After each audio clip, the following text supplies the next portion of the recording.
अस्सलाम वालेकुम नाज़रीन, ये है उर्दू पॉइंट और मैं हूँ उमर खताब। सबसे पहले बात करेंगे दहशत गर्दी के ख़िलाफ़ जंग में सबसे भारी कीमत चुकाई है पाकिस्तान ने और दुनिया इसे तस्लीम करे, दुनिया को मानना पड़ेगा, ऐसा कहना है आर्मी चीफ का। पाकिस्तान ने दहशत गर्दी के ख़िलाफ़ कामयाबियाँ हासिल की हैं और पाक फ़ौज के सरबराह जनरल कमर जवेद बाजवा का कहना है कि हमने दहशत गर्दी के ख़िलाफ़ जंग की सबसे ज़्यादा फ़ौजी, इक़्तिसादी, सियासी और समाजी कीमत चुकाई है, लिहाजा दुनिया हमारी इस कुर्बानी को तस्लीम करे। पाक फ़ौज के शोबे ताल्लुकात आमा SPR के मुताबिक आर्मी चीफ जनरल कमर जवेद बाजवा ने अपने बयान में कहा है कि पाकिस्तान ने दहशत गर्दी के ख़िलाफ़ कामयाब जंग लड़ी और इलाकाई अमन के लिए काम किया। पाकिस्तान ने दहशत गर्दी के ख़िलाफ़ कामयाबियाँ समेटी हैं और उन्होंने कहा कि हम दहशत गर्दी के ख़िलाफ़ जंग की कीमत चुकाई है और दुनिया को मानना पड़ेगा। ISPR के मुताबिक आर्मी चीफ जनरल कमर जवेद बाजवा ने मजीद कहा कि पाकिस्तान ने अफगानिस्तान में किसी भी मुल्क से ज़्यादा अमन के लिए काम किया है। हम अफगानिस्तान में अमन के लिए किरदार जारी रखेंगे, लेकिन पाकिस्तान की इज्जत और सलामती हमेशा अव्वलीन तरजीह होगी।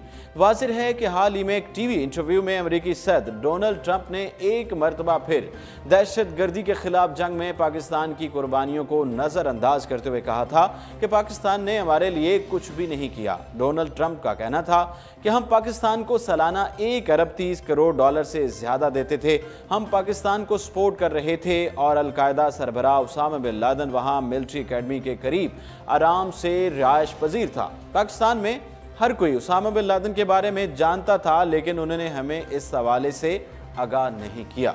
अमेरिकी सदर ने इसके बाद गुज़िश्ता रोज़ ट्विटर पर भी इसी किस्म के बयानात दागे, जिस पर पाकिस्तानी क़यादत की जानिब से भरपूर रद्द अमल सामने आया। इस हवाले से वज़ीर आज़म इमरान खान ने अमेरिकी सदर का रिकॉर्ड दुरुस्त करते हुए कहा कि 9/11 हमलों में कोई पाकिस्तानी मुलव्वस नहीं था। डोनाल्ड ट्रंप के गलत दावे दहशत गर्दी के खिलाफ अमरीकी जंग में पाकिस्तान को जानी और माली नुकसान की सूरत में लगने वाले जख्मों पर नमक छिड़कने के मुतरादिफ है।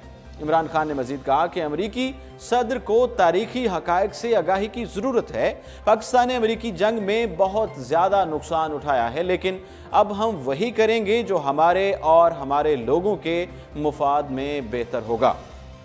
पाकिस्तान ने ट्रंप के इल्ज़ामात पर अमरीकी नाज़िमुल अमूर को दफ्तर खारजा तलब करके एहतजाज भी किया है। इस्लामाबाद में पाकिस्तान ने अमरीकी सदर डोनाल्ड ट्रंप की जानिब से बेबुनियाद इल्ज़ामात पर शदीद एहतजाज करते हुए उसे नाकाबिले कबूल करार दे दिया है। तर्जुमान दफ्तर खारजा की जानिब से जारी बयान के मुताबिक दफ्तर खारजा ने अमरीकी सफारत खाने के नाज़िमुल अमूर पॉल जॉन्स को तलब करके अमरीकी सदर के हालिया ट्वीट्स पर मायूसी का इज़हार किया है।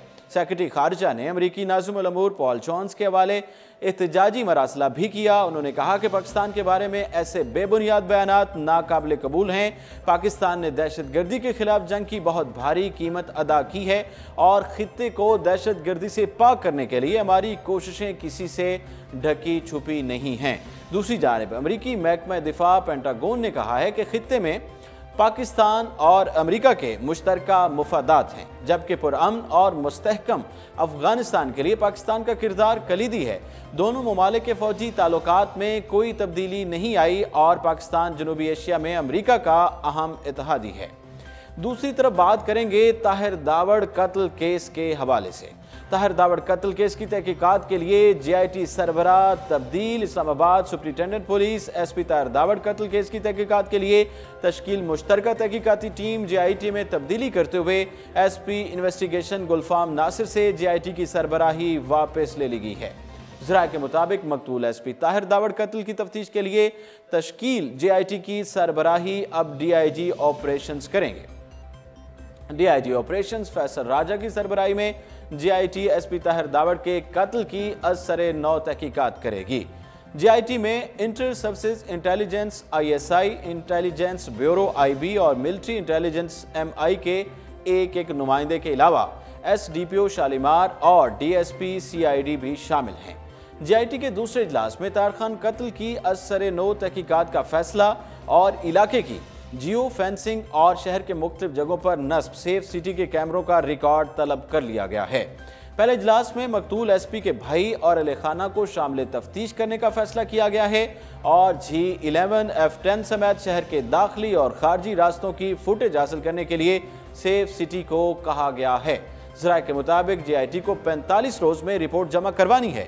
خیال رہے کہ اس سے قبل طاہر داوڑ کے اغوا پر بنائی گئی JIT کی سربراہی SP انویسٹیگیشن گلفام ناصر کر رہے تھے، لیکن وہ اب طویل چھٹی پر چلے گئے ہیں۔ 16 نومبر کو اسلام آباد کے چیف کمشنر نے طاہر داوڑ کے قتل کی تحقیقات کے لیے SP پولیس انویسٹیگیشن اسلام آباد کی سربراہی میں JIT تشکیل دی تھی۔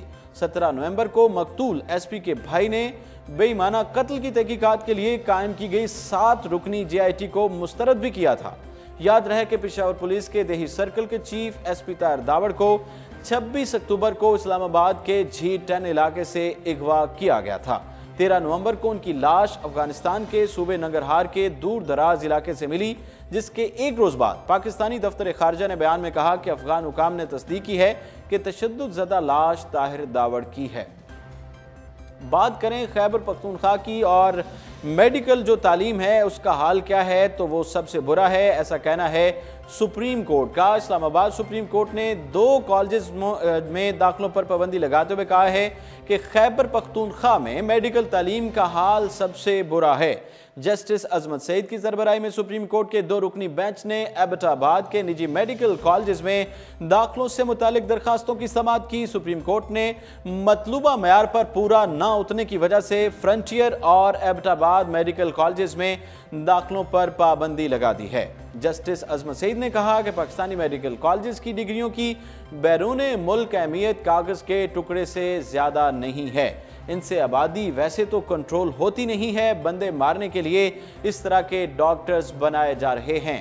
Pakistan medical and dental council PMDC نے مطلوبہ معیار پر پورا نہ اترنے کی وجہ سے ان دونوں کالجز میں داخلوں پر پابندی عائد کی تھی، تاہم نجی میڈیکل کالجز نے PMDC کے احکامات کو پشاور ہائی کورٹ میں چیلنج کیا تو ہائی کورٹ نے پابندی اٹھانے کا حکم جاری کیا۔ جسٹس عظمت سعید نے کہا کہ خیبر پختونخوا میں میڈیکل تعلیم کا حال سب سے برا ہے، بدترین ہے، آج کے بعد ان دونوں کالجز میں کوئی داخلہ نہیں ہوگا۔ جسٹس سجاد علی شاہ نے کہا کہ میڈیکل کالج کے پاس 250 بیڈز کا اسپتال ہونا چاہیے جو ان کالجز کے پاس نہیں ہے۔ کیس کی مزید سماعت غیر معینہ مدت کے لیے ملتوی کر دی گئی ہے۔ پاکستان مذہب کی حد تک روکنے کے لیے عالمی کنونشن پر دستخط کروائے گا۔ اسلام آباد جشن ولادت مصطفیٰ صلی اللہ علیہ وسلم کے سلسلے میں 2 روزہ بین الاقوامی رحمت للعالمین صلی اللہ علیہ وسلم کانفرنس کا آغاز ہو گیا ہے جو کل بدھ تک جاری رہے گی۔ کانفرنس کے افتتاحی سیشن سے خطاب میں وزیر اعظم عمران خان نے سیرت النبی صلی اللہ علیہ وسلم کانفرنس کے منتظمین اور شریک مہمانوں کا شکریہ ادا کیا۔ وزیر اعظم کا کہنا تھا کہ پاکستان مذاہب کی حد تک کو روکنے کے لیے بین الاقوامی کنونشن پر دنیا بھر کے ممالک سے دستخط کرائے گا، جس کا مقصد یہ ہوگا کہ آزادی اظہار رائے کی آڑ لے کر مسلمانوں کو تکلیف نہیں پہنچا سکتے۔ انہوں نے کہا میں نے بین الاقوامی قانون کے ماہر احمد بلال صوفی کو ذمہ داری دی ہے کہ وہ اس کنونشن پر دستخط کروائیں۔ عمران خان نے اپنے خطاب میں کہا کہ میں تو اسلام کا ایک طالب علم ہوں اور اللہ کا خاص کرم تھا کہ جب میں کرکٹ کھیل رہا تھا تو میں ایک صوفی میاں بشیر سے ملا جنہوں نے مجھے اپنی حکمت اور علم سے دین کی طرف راغب کیا۔ انہوں نے کہا کہ میں ایک نام کا مسلمان تھا، والد صاحب کے کہنے پر جمعہ اور عید کی نماز پڑھ لیتا تھا اور اسلام کی مجھے کافی سمجھ نہیں تھی، لیکن میاں بشیر نے میرے ایمان کے راستے میں حائل رکاوٹیں آہستہ آہستہ ختم کر دی تھیں۔ عمران خان کا کہنا تھا کہ ایک وقت آتا ہے جب آپ کو یقین ہو جاتا ہے اللہ ہے اور یہ اللہ کی بڑی رحمت ہوتی ہے اور وہ آپ کو سیدھے راستے پر لے جاتا ہے اور پھر آپ کی زندگی تبدیل ہونا شروع ہو جاتی ہے۔ انہوں نے کہا کہ جب میں نے میاں بشیر سے کہا کہ میں سیدھے راستے پر چلنا چاہتا ہوں تو انہوں نے مجھے کہا کہ 2 چیزیں کرو، ایک قرآن پڑھنا شروع کرو اور دوسری چیز سیدھے راستے پر چلو، اور انسان تب ہی سیدھے راستے پر چل سکتا ہے جب اس کے دل میں عشق نبی صلی اللہ علیہ وسلم ہو۔ ان کا مزید کہنا تھا کہ لوگوں کو بڑی غلط فہمی ہے کہ جس دن انسان میں ایمان آتا ہے تو وہ فوراً سیدھا ہو جاتا ہے، بلکہ اس سیدھے راستے کی ایک جدوجہد شروع ہوتی ہے، اور سیدھا راستہ نبی کریم صلی اللہ علیہ وسلم کا راستہ ہے، اور اس کے لیے حضور صلی اللہ علیہ وسلم کی زندگی پڑھنا پڑتی ہے۔ جب میں نے نبی کریم صلی اللہ علیہ وسلم کی زندگی کو پڑھنا شروع کیا تو میری زندگی میں تبدیلی آنا شروع ہو گئی، میری زندگی کا راستہ بدلا۔ اگر میرا راستہ نہ بدلتا تو نہ کینسر اسپتال بنتا، نہ ہی میں سیاست میں ہوتا۔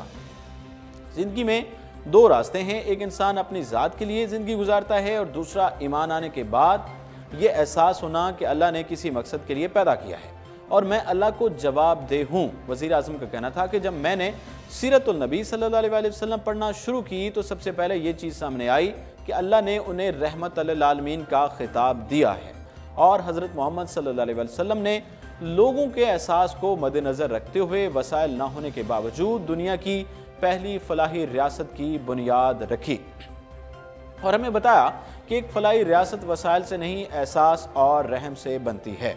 उन्होंने मज़ीद कहा कि हमें ये जानने की ज़रूरत है कि हमारे नबी सल्लल्लाहु अलैहि वसल्लम ने सहाबा कराम रिज़वान अल्लाह अलैहिम अजमईन को ऐसी कौन सी तालीमात दी थी कि उन्होंने इतनी बड़ी सल्तनतों को शिकस्त दी। नाज़रीन, ये था आज का प्रोग्राम और इसके साथ ही मुझे इजाज़त दीजिए और आप देखते रहिए उर्दू पॉइंट।